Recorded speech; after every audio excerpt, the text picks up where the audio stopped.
Commandant Evrard Somda, vous avez suivi la formation LEAD. Est-ce que vous pouvez nous expliquer dans quel cadre vous l'avez suivi? À quel titre? Merci. J'ai suivi la formation LEAD en tant que cadre des forces de défense et de sécurité, particulièrement en tant que point focal de la sécurité auprès de la CENI pour l'organisation des élections. Et qu'est-ce que cette formation vous a apporté? La formation LEAD est par essence une formation innovante et transformationnelle. Je veux dire par là que la formation LEAD, c'est l'intersection parfaite entre le leadership et tout domaine de métier qui soit.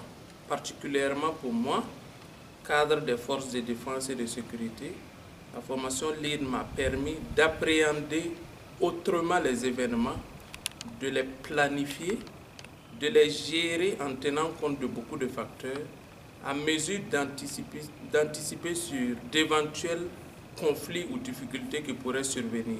Donc en cela, je peux dire que la formation LEAD a transformé ma manière de voir les choses et de gérer les événements. Et comment exactement? Qu'est-ce que vous auriez fait avant et que vous avez fait différemment ensuite? Avant, par exemple, nous étions plus prompts à gérer les problèmes. Aujourd'hui, nous sommes alertés à d'abord les anticiper, à aller vers les sources des problèmes pour les anéantir, justement pour éviter de les gérer. Et cette nouvelle méthode-là est innovante, à mon sens, en ce sens que le but, c'est d'avoir une même vision et de mettre en œuvre des activités pour atteindre l'objectif qu'on s'est fixé au départ. Donc si on peut, à travers une formation adaptée à une pédagogie selon laquelle l'apprenant participe à sa propre formation, si on peut, à travers une telle formation, anticiper sur les sources éventuelles des problèmes, ça nous permet d'atteindre plus facilement l'objectif qu'on s'est fixé. Donc vous avez eu l'occasion de mettre en pratique ce que vous aviez appris pendant cette formation? Tout à fait. Durant ces élections qui viennent de se passer, qui ont été vraiment un succès éclatant, il y a eu quand même quelques petites difficultés que cette formation en leadership là nous a permis de rattraper rapidement et de gérer pour que tout se passe au mieux au soir du 29 novembre. Est-ce que vous avez des exemples?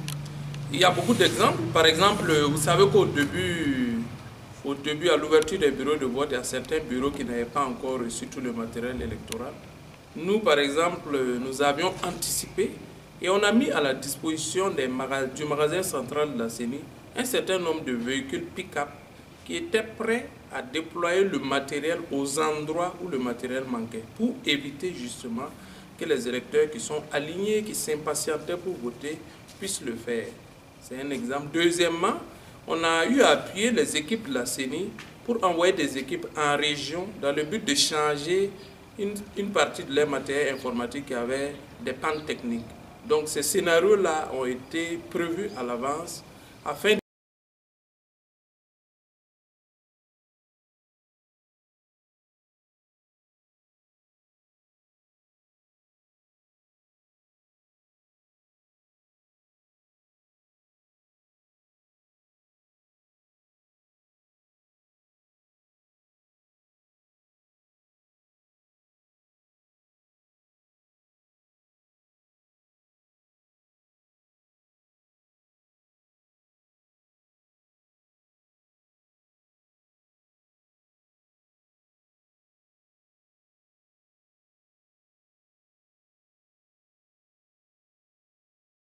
d'événements qu'on a gérés.